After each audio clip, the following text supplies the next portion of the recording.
रामायण कथा हिंदू शास्त्रों के अनुसार भगवान राम विष्णु के मानव अवतार थे। इस अवतार का उद्देश्य मृत्युलोक में मानव जाति को आदर्श जीवन के लिए मार्गदर्शन देना था। अंततः श्री राम ने राक्षसों का वध किया और धर्म की पुनर्स्थापना की।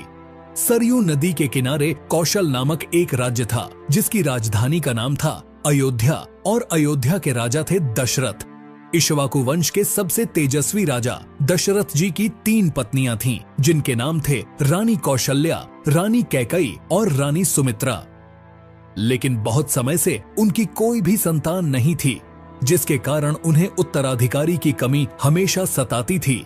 इसके विषय में उन्होंने ऋषि वशिष्ठ से बात की और पुत्र कामाष्टि यज्ञ करवाया। यज्ञ के कारण उनके पत्नियों को 4 पुत्र रत्न प्राप्त हुए। उनकी पहली पत्नी माता कौशल्या से प्रभु श्री राम का जन्म हुआ, माता कैकई से भरत जी का जन्म हुआ और माता सुमित्रा से लक्ष्मण और शत्रुघ्न जी का जन्म हुआ। सभी राजकुमार शास्त्रों में और युद्ध कला में निपुण थे। भगवान श्री राम लगभग 16 वर्ष के हुए तब ऋषि विश्वामित्र राक्षसों के खिलाफ मदद की तलाश में राजा दशरथ से मिलने आए और यज्ञ में विघ्न डालने वाले राक्षसों का अंत करने में श्री राम और लक्ष्मण जी की मदद मांगी। भगवान श्री राम और भाई लक्ष्मण जी पिता के आदेशानुसार ऋषि विश्वामित्र की मदद करने निकल पड़े और राक्षसी ताड़िका के साथ साथ कई राक्षसों का अंत करने में सफल रहे, जिसके फलस्वरूप ऋषि विश्वामित्र जी ने उन्हें कई दिव्य अस्त्र प्रदान किए। एक दूसरे प्रदेश मिथिला के राजा जनक भी निसंतान थे। ऋषि के कहने पर राजा जनक ने अपने राज्यों के खेत में हल चलाना शुरू किया। हल चलाते समय उन्हें एक धातु से टकराने की आवाज आई। राजा जनक ने देखा तो उन्हें शीत के कलश में एक कन्या जमीन में घड़ी हुई मिली। उस कन्या को जैसे ही राजा जनक ने मिट्टी से निकाला, राज्यों में बारिश होने लगी और उस कन्या को राजा जनक अपने महल ले गए। हल के निचले हिस्से को शीत कहा जाता है, इसलिए उस कन्या का नाम सीता रखा गया। धीरे धीरे मां सीता बड़ी हुई और उनके विवाह का समय आया। श्री राम अयोध्या के राजा दशरथ के ज्येष्ठ पुत्र थे। श्री राम बहुत ही साहसी, बुद्धिमान और आज्ञाकारी, और मां सीता बहुत ही सुंदर और पुण्य आत्मा थी। माता सीता की मुलाकात श्री राम से उनके स्वयंवर में हुई, जो सीता माता के पिता मिथिला के राजा जनक द्वारा आयोजित किया गया था। ये स्वयंवर माता सीता के लिए उत्तम वर की खोज में आयोजित किया गया था। राजा जनक ने माता सीता के स्वयंवर में एक शर्त रखी, जिसमें उन्होंने शिव जी के धनुष को उठाकर उसमें रस्सी चढ़ाने वाले व्यक्ति से माता सीता का विवाह करने की शर्त शामिल थी। उस आयोजन में कई राज्यों के राजकुमार और राजाओं को आमंत्रित किया गया था। शर्त ये थी कि जो कोई भी इस शिव धनुष को उठाकर धनुष में रस्सी को चढ़ा सकेगा, उसी का विवाह माता सीता से होगा। सभी राजाओं ने कोशिश तो किया, परंतु वे धनुष को हिला भी न सके। जब भगवान श्री राम की बारी आई तो श्री राम ने एक ही हाथ से धनुष उठा लिया और जैसे ही उसके तार को खींचने की कोशिश की, वो धनुष 2 टुकड़ों में टूट गया। इस प्रकार श्री राम और मां सीता का विवाह हुआ। इस प्रकार श्री राम का विवाह मां सीता से, लक्ष्मण जी का विवाह माता सीता की छोटी बहन उर्मिला से और भरत जी और शत्रुघ्न जी का विवाह राजा जनक के छोटे भाई की 2 पुत्रियों मांडवी और श्रुतकीर्ति से हो गया। जब प्रभु श्री राम भगवान शिव का धनुष तोड़ देते हैं तो इसकी सूचना परशुराम जी को मिलती है और वे क्रोधित होते हुए जनक की सभा में आ जाते हैं। वहां जब वे राम को भला बुरा कहने लगते हैं, तब लक्ष्मण जी से रहा नहीं जाता और फिर वे परशुराम का मजाक उड़ाते हुए उन्हें कटु वचनों में शिक्षा देने लगते हैं। बाद में श्री रामचंद्र जी और परशुराम जी में बहुत बहस होती है और अंत में श्री राम जी उनके क्रोध को शांत करते हैं और उन्हें अपना परिचय देते हैं और परशुराम जी वहां से चले जाते हैं। भगवान परशुराम को विष्णु जी का अवतार माना जाता है। जब श्री राम की एक तरफ राज तिलक करने की तैयारी हो रही थी, तभी उनकी सौतेली मां कैकई अपने पुत्र भरत को अयोध्या का राजा बनाने का षड्यंत्र रच रही थी। ये षड्यंत्र बूढ़ी मंथरा के द्वारा किया गया था। दरअसल रानी कैकई ने एक बार राजा दशरथ के जीवन की रक्षा की थी। तब राजा दशरथ ने उन्हें कुछ भी 2 वर मांगने के लिए कहा था, पर रानी कैकई ने कहा था कि वो समय आने पर जरूर मांग लेंगी। उसी वचन के बल पर रानी कैकई ने राजा दशरथ से पुत्र भरत के लिए अयोध्या का सिंहासन और श्री राम के लिए 14 वर्ष का वनवास मांगा। श्री राम तो आज्ञाकारी थे, इसलिए उन्होंने अपनी सौतेली माँ कैकई की बातों को आशीर्वाद माना और देवी सीता और प्रिय भाई लक्ष्मण जी के साथ 14 वर्ष का वनवास व्यतीत करने के लिए राज्य छोड़कर चले गए। इस असीम दुख को राजा दशरथ जी सह नहीं पाए और उनकी मृत्यु हो गई। कैकई के पुत्र भारत जी को जब ये बात पता चला तो उन्होंने भी राजगद्दी लेने से इनकार कर दिया और अपने बड़े भाई श्री राम को वापस लाने के लिए वन चित्रकूट में गए। भारत जी ने प्रभु श्री राम से बहुत विनती की कि आप घर चले और राज्य संभाले, लेकिन प्रभु श्री राम ने उन्हें ये कहकर लौटा दिया कि पिता को दिया हुआ वचन नहीं तोड़ सकता। भरत जी के द्वारा नहीं आने पर उन्होंने प्रभु श्री रामचंद्र जी की चरण पादुका ले ली और उसे लेकर चले गए। राजा भरत ने सिंहासन पर श्री रामचंद्रन की चरण पादुका रखकर 14 वर्ष तक शासन किया था। उधर श्री राम, मां सीता और भाई लक्ष्मण जी वनवास के लिए निकल पड़े। रास्ते में उन्होंने कई असुरों का संहार किया और कई ऋषि मुनि और अच्छे लोगों से भी मिले। वे चित्रकूट में एक छोटी सी कुटिया बनाकर रहने लगे। एक बार की बात है, लंका का असुर राजा रावण की छोटी बहन सूर्पणखा ने श्री राम को देखा और वो मोहित हो गई। उसने श्री राम को पाने की कोशिश की, पर श्री राम ने कहा कि मैं तो विवाहित हूँ, मेरे भाई लक्ष्मण से पूछ कर देखो। तब सूर्पणखा लक्ष्मण जी के पास जाकर विवाह का प्रस्ताव रखने लगी, पर लक्ष्मण जी ने साफ इनकार कर दिया। तब सूर्पणखा क्रोधित होकर माता सीता पर आक्रमण कर देती है। ये देखकर लक्ष्मण जी ने चाकू से सूर्पणखा का नाक काट दिया। कटे हुए नाक के साथ रोते हुए जब सूर्पणखा लंका पहुंची तो सारी बातों को जानकर रावण बहुत क्रोध में आ गया। उसके बाद रावण ने सीता हरण की योजना बनाई। योजना के तहत रावण ने मारीच नामक एक राक्षस को चित्रकूट की कुटिया के पास एक सुंदर हिरण के रूप में भेजा। जब मारीच को मां सीता ने देखा तो उन्होंने श्री राम से उस हिरण को पकड़कर लाने के लिए कहा। देवी सीता की बातों को मानकर श्री राम उस हिरण को पकड़ने उसके पीछे पीछे गए और लक्ष्मण जी को आदेश दे गए कि वे सीता माता को छोड़कर कहीं न जाएं। बहुत पीछा करने के बाद श्री राम ने उस हिरण को अपने बाण से मार डाला। जैसे ही श्री राम का बाण उस हिरण बने मारीच को लगा, वो अपने राक्षस रूप में आ गया और श्री राम की आवाज में माता सीता और लक्ष्मण जी को मदद के लिए पुकारने लगा। माता सीता ने जब श्री राम की आवाज में उस राक्षस के विलाप को सुना तो वे घबरा गईं और उन्होंने लक्ष्मण जी से श्री राम की मदद करने के लिए वन जाने को कहा। लक्ष्मण जी ने सीता माता की कुटिया को चारों ओर से लक्ष्मण रेखा से सुरक्षित किया और वे श्री राम की खोज करने वन चले गए। उधर योजना के अनुसार रावण एक साधु के वेश में कुटिया पहुंचा और भिक्षाम देही का स्वर लगाने लगा। जैसे ही रावण ने कुटिया के पास लक्ष्मण रेखा पर अपना पैर रखा, उसका पैर जलने लगा। ये देखकर रावण ने माता सीता को बाहर आकर भोजन देने के लिए कहा। माता सीता लक्ष्मण रेखा से बाहर निकली रावण ने पुष्पक विमान में सीता माता का हरण कर लिया और जब श्री राम और लक्ष्मण जी को पता चला कि उनके साथ छल हुआ है तो वे कुटिया की ओर भागे, पर उन्हें वहां कोई नहीं मिला। जब रावण माता सीता को पुष्पक विमान में ले जा रहा था तब बूढ़े जटायु पक्षीराज ने रावण से सीता माता को छुड़ाने के लिए युद्ध किया, परंतु रावण ने जटायु का पंख काट डाला। जब श्री राम और लक्ष्मण जी सीता माता को ढूंढते हुए जा रहे थे तो रास्ते में जटायु का शरीर पड़ा था और वे राम राम का विलाप कर रहे थे। जब श्री राम और लक्ष्मण जी ने उनसे माता सीता के विषय में पूछा तब जटायु ने बताया कि रावण माता सीता को उठा ले गया है और ये बताते बताते उसकी मृत्यु हो गई। महावीर हनुमान जी किष्किंधा के राजा सुग्रीव की वानर सेना के मंत्री थे। श्री राम जी और हनुमान जी पहली बार ऋषिकेश पर्वत पर मिले, जहां सुग्रीव और उनकी वानर सेना रहती थी। सुग्रीव के भाई बाली ने सुग्रीव से उसका राज्य भी छीन लिया और उसकी पत्नी को भी। जब सुग्रीव श्री राम से मिले तब ये दोनों मित्र बन गए। जब रावण पुष्पक विमान में सीता माता को ले जा रहा था तो माता सीता ने निशानी के लिए अपने आभूषण फेंक दिए थे। वो सुग्रीव की सेना के कुछ वानरों को मिला। जब उन्होंने श्री राम को वो आभूषण दिखाए तो श्री राम और लक्ष्मण जी के आंखों में आंसू आ गए।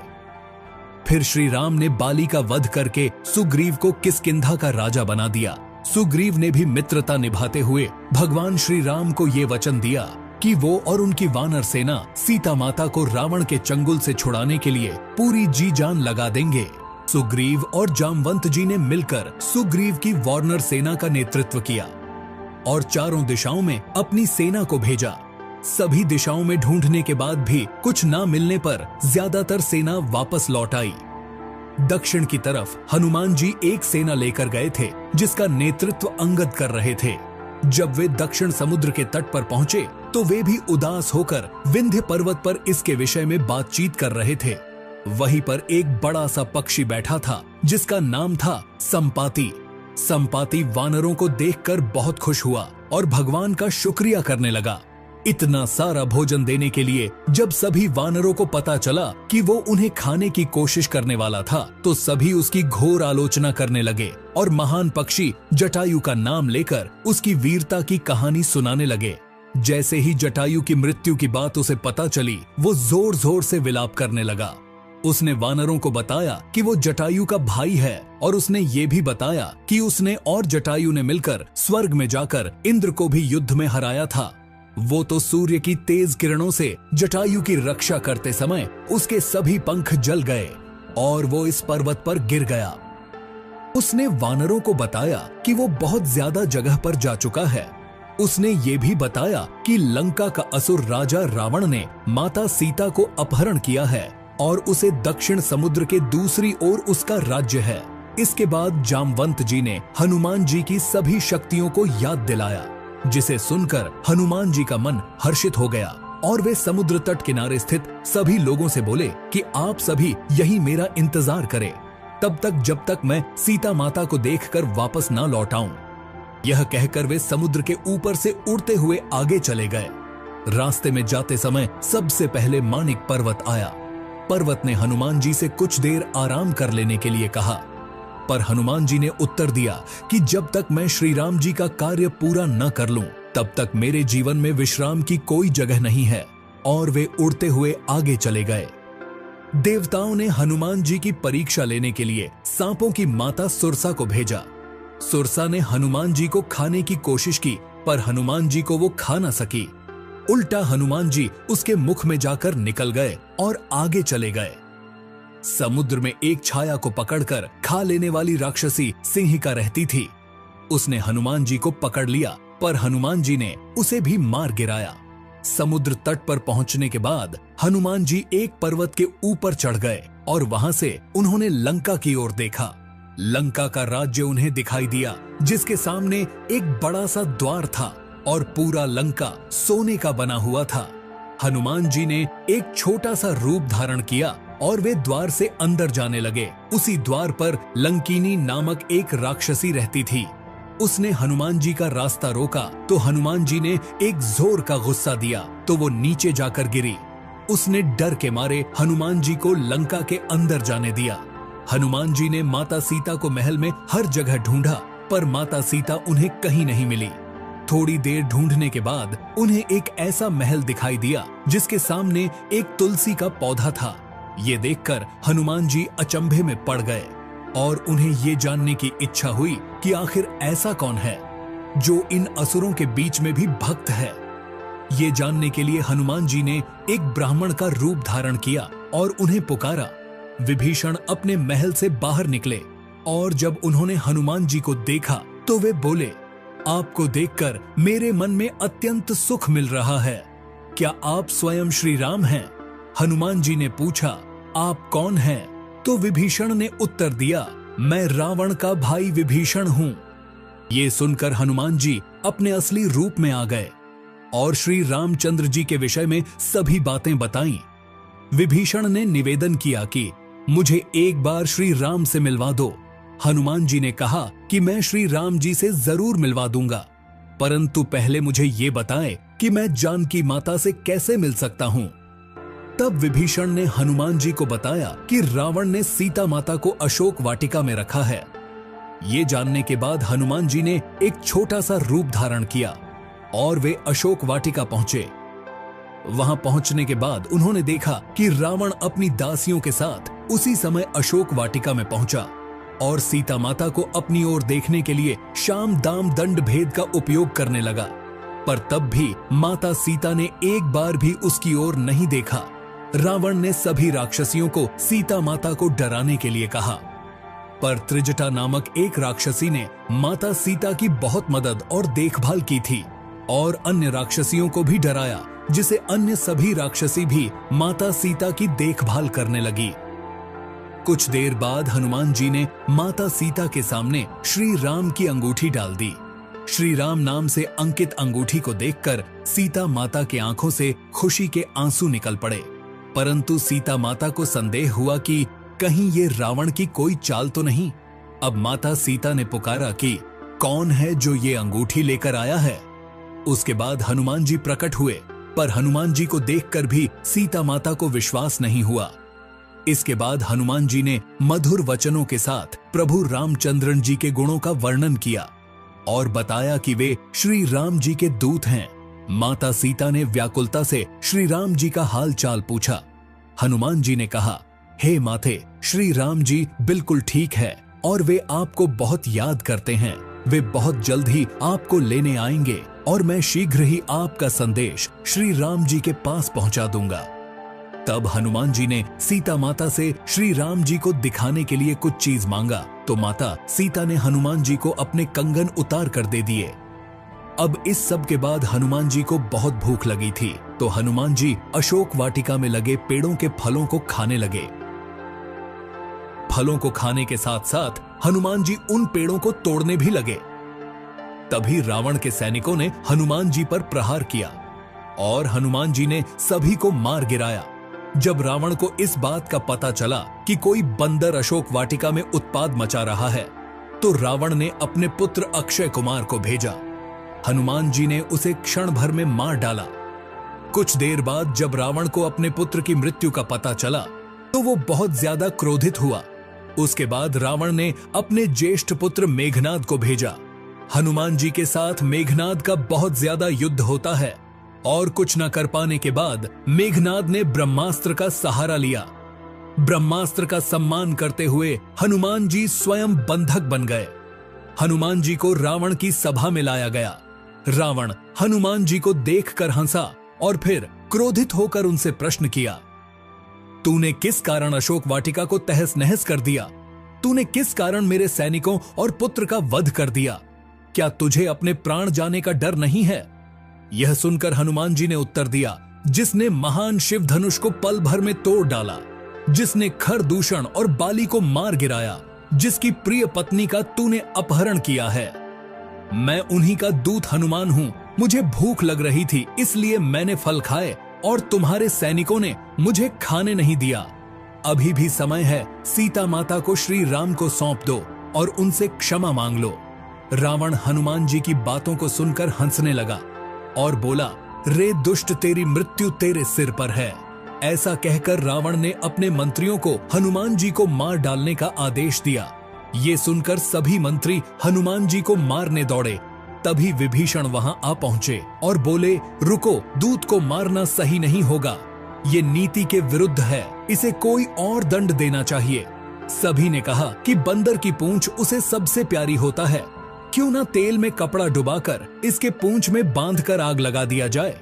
हनुमान जी की पूंछ में तेल वाला कपड़ा बांधकर आग लगा दिया गया। जैसे ही पूंछ में आग लगी, हनुमान जी बंधन मुक्त होकर एक छत से दूसरे छत में कूदते गए और पूरी सोने की लंका में आग लगाकर समुद्र की ओर चले गए और वहां अपनी पूंछ में लगी आग को बुझा लिए। वहां से सीधा हनुमान जी श्री राम के पास लौटे और वहां उन्होंने श्री राम को सीता माता के विषय में बताया और उनके कंगन भी दिखाए।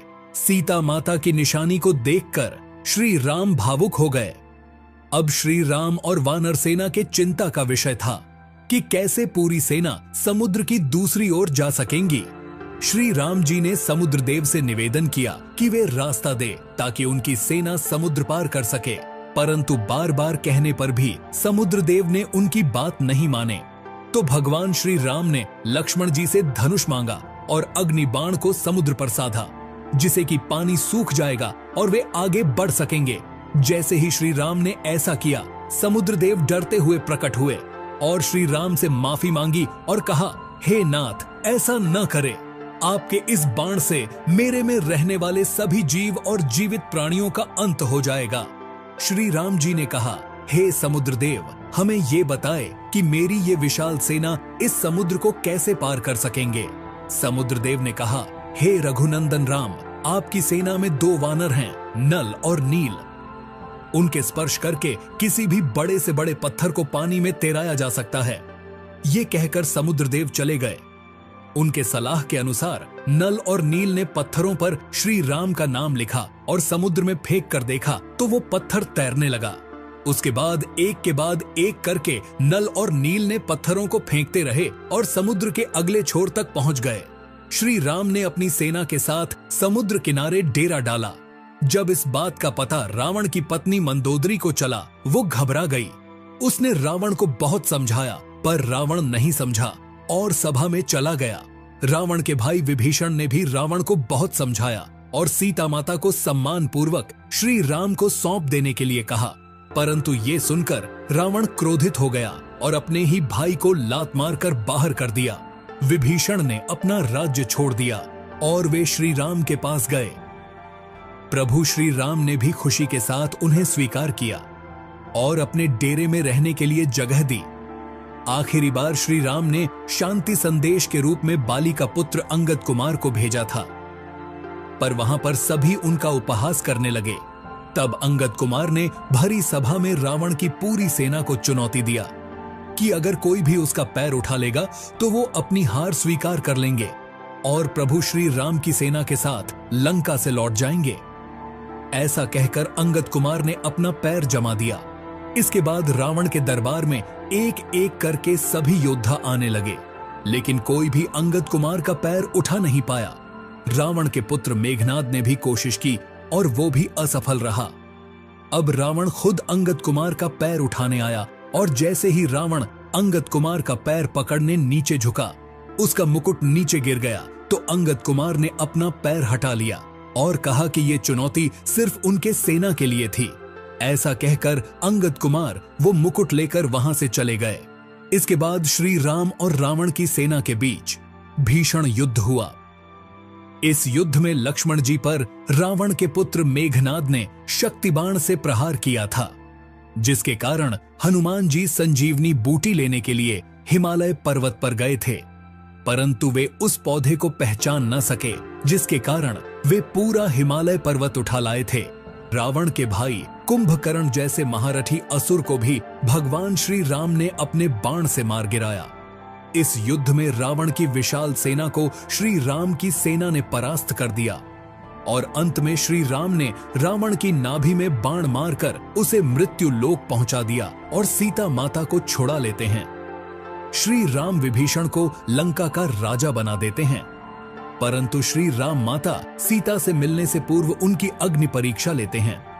उसके बाद श्री राम माता सीता और भाई लक्ष्मण जी के साथ अयोध्या अपने राज्य 14 वर्ष के वनवास से लौटते हैं। उसके बाद श्री राम को अयोध्या का राजा घोषित किया गया और उनका जीवन खुशियों से बीत रहा था। कुछ समय बाद माता सीता गर्भवती हो जाती है, परंतु जब श्री राम लोगों के मुख से अग्नि परीक्षा के विषय में सुनते हैं, सीता माता को अयोध्या छोड़कर चले जाने को कहते हैं। माता सीता को इस बात से बहुत दुख होता है। माता सीता को महर्षि वाल्मीकि जी अपने आश्रम में आश्रय देते हैं। वहीं माता सीता 2 पुत्रों को जन्म देती है, जिनका नाम लव और कुश रखा गया। लव और कुश ने महर्षि वाल्मीकि जी से पूरी रामायण का ज्ञान लिया। वे दोनों बालक, पराक्रमी और ज्ञानी थे। उधर श्री राम ने चक्रवर्ती सम्राट बनने और अपने पापों से मुक्त होने के लिए अश्वमेध यज्ञ किया। इस यज्ञ में एक घोड़े को सचेत रूप से छोड़ा जाता था। वो घोड़ा जितना ज्यादा क्षेत्र तक जाता था, उसे राज्य में सम्मिलित कर दिया जाता था। इस यज्ञ को पत्नी के बिना नहीं किया जा सकता था, इसलिए श्री राम ने माता सीता की स्वर्ण मूर्ति भी बनवाई थी। जब श्री राम का घोड़ा स्वच्छेद रूप से छोड़ा गया तो वो भी एक राज्य से दूसरे राज्य में गया। जब वो घोड़ा महर्षि वाल्मीकि जी के आश्रम के पास पहुंचा तो लवकुश ने उसे पकड़ लिया जब श्री राम को पता चला तो उन्होंने अपनी सेना को भेजा, परंतु लवकुश से युद्ध में सब हार गए। जब श्री राम वहां पहुंचे तो उन्होंने उन बालकों से पूछा कि वे किसके पुत्र हैं, तो लवकुश ने माता सीता का नाम लिया। जब श्री राम ने यह सुना तो उन्होंने बताया कि वे उनके पिता हैं। यह सुनकर लवकुश भी बहुत खुश हुए और श्री राम से गले मिल गए। उसके बाद वे मां सीता से आश्रम में जाकर मिले